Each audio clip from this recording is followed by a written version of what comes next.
मैं हूं आपका मित्र रॉकी मित्तल। आज पूरी दुनिया के जो सनातन के इतिहासकार है, कथावाचक है, पंडित है, सरकारी है, काफी दिनों से सवाल मेरे एक मन में घूम रहा है। मैंने आज गूगल भी सर्च किया, मुझे गूगल पे भी विश्वास नहीं हुआ, क्योंकि गूगल भी कोई किसी भगवान की भेजी हुई नहीं है, वो भी इंसानों ने बनाई है। और जो इंसानों ने उस पर डाल दिया वो तो वही चीज दिखाएगा, कोई एक्स्ट्रा नहीं दिखाएगा। मैं बात करूंगा माँ सरस्वती नदी की। माँ सरस्वती नदी को दिखाया कि बद्रीनाथ से निकलकर हरियाणा, पंजाब, राजस्थान, गुजरात होते अरब सागर में चली जाती है। यदि वो अरब सागर में चली जाती है तो प्रयागराज में गंगा, जमुना, सरस्वती का संगम कैसे? सोचने की बात है, एक लॉजिक है। मैं लॉजिक पे बात करता हूँ, ऐसे बात नहीं करता। जितने भी सनातन के मानने वाले हैं, जानने वाले हैं, इस बात का मैं जवाब चाहता हूँ। सारी दुनिया में पता संगम का है, गंगा, जमुना, सरस्वती का प्रयागराज। यदि प्रयागराज में संगम है तो नेचुरल बात है, जब सरस्वती माता बहती होगी तो प्रयागराज में उसका मिलन हुआ होगा। लेकिन ये कैसे हो सकता है कि सरस्वती नदी दो जगह से बहती हो? ऐसा तो कभी भी नहीं हो सकता। ना कोई नदी कोई ऐसे बहती है। या तो गूगल गलत है, इतिहासकार गलत है, या कोई नहीं कोई प्रॉब्लम है जो हमने सनातन के तथ्यों के साथ छेड़छाड़ करी। यदि लगता है कि मैं गलत हूँ तो मुझे गलत ठहरा देना। यदि लगता है कि मेरा सवाल सही है तो उसका जवाब देना। यदि किसी के पास भी इसका जवाब है तो कमेंट में जरूर दें कि माँ सरस्वती नदी हरियाणा, राजस्थान, पंजाब, गुजरात होते अरब सागर में गई थी, या कि प्रयागराज में जाके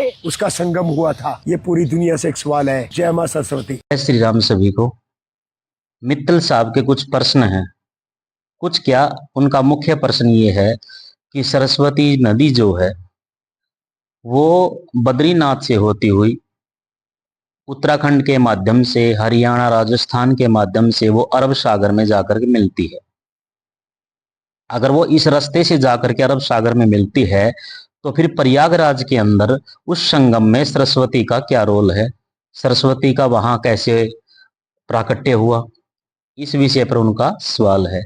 मित्तल साहब, आप भी जानते हैं कि हमारे शास्त्रों में भी ये लिखित है कि कुछ समय के बाद जो है वो सरस्वती माता इस धरातल से, इस धरती से लुप्त हो जाएगी। सो आज हमें जो सरस्वती माता है वो कहीं भी दिखने को नहीं मिलती। बिल्कुल वो जो उसका नदी है, जो सरस्वती नदी है, वो बिल्कुल सूख चुकी है, लुप्त हो चुकी है।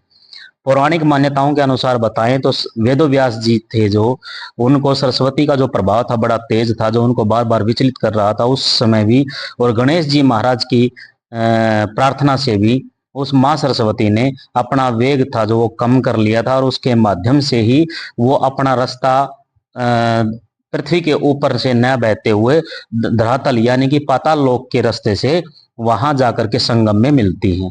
ऐसा हमने सुना भी है। और आप भी कभी आपका चक्कर लगे तो आप जरूर जाना प्रयागराज। वहां पर एक सरस्वती कूप है जिसको कुआं बोलते हैं। आज भी उसके अंदर वो सरस्वती जो है उसका आपको जल दिखाई देगा, वो प्रमाण आपको वहां पे मिल जाएगा।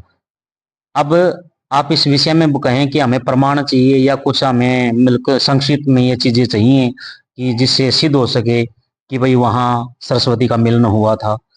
देखिए, प्रमाण की बात तो मैं आपको ये बताता हूँ। प्रमाण तो आप किस किस चीज का प्रमाण लेंगे हमारे से। आप सरस्वती तीर्थ पे पेवा के अंदर गए हैं, वहां पर सरस्वती तीर्थ बोला जाता है। काफी समय से वहां की तीर्थ की महानता है। आप भी गए हैं, पीछे भी आपने एक वीडियो बनाई थी प्रेत पिप्पल की सरस्वती तीर्थ पे। तो क्या सरस्वती वहां पे है? महाभारत काल का बताया जाता है प्रेत लुप्त हो चुकी है। प्रेत वहां क्यों पर है भाई, ये उस तो पता तीर्थ नहीं की है। मान्यता है। वहां पर जो जल छोड़ा जाता है वो जल सरस्वती का नहीं होता, बल्कि सरस्वती तीर्थ के अंदर उस जल को जब छोड़ते हैं तो सरस्वती जल के रूप में ही वहां प्रकट होता है, जिससे लोगों के जो पूर्वज हैं, पितृ हैं, जो भी हैं, जिनके लिए वो वहां पर पहुंचते हैं, उनका उद्धार होता है। ये हमारे ऋषि मुनियों की एक परंपरा चली आ रही है जिसको हम निभा रहे हैं। बाकी मित्तल साहब, आपने कहा कि गूगल पे ये चीजें नहीं मिलती, इंसान ने बनाई है, गूगल भगवान ने बनाई। हाँ, इंसान ने ही बनाई है, लेकिन आप और हम जैसे लोग, अब जैसे आपने प्रश्न कर दिया, तो क्या ये चीजें आगे गूगल पे सर्च होके ये आगे नहीं आएंगी? हम जो चीजें उसके अंदर फिट करते हैं, जो चीजें हम आदान प्रदान करते हैं ना, वही चीजें गूगल दिखाता है हमारे को। गूगल के अंदर बहुत सी चीजें ऐसी भी हैं जो प्रमाण हमारे शास्त्रों के जो प्राचीन प्रमाण हैं वो भी आज गूगल पे भी मिलते हैं।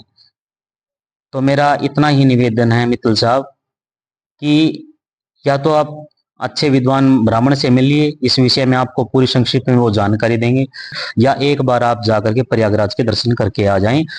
अच्छे जानकार से आप पूछेंगे तो इसका आपको जवाब मिलेगा। जय श्री राम।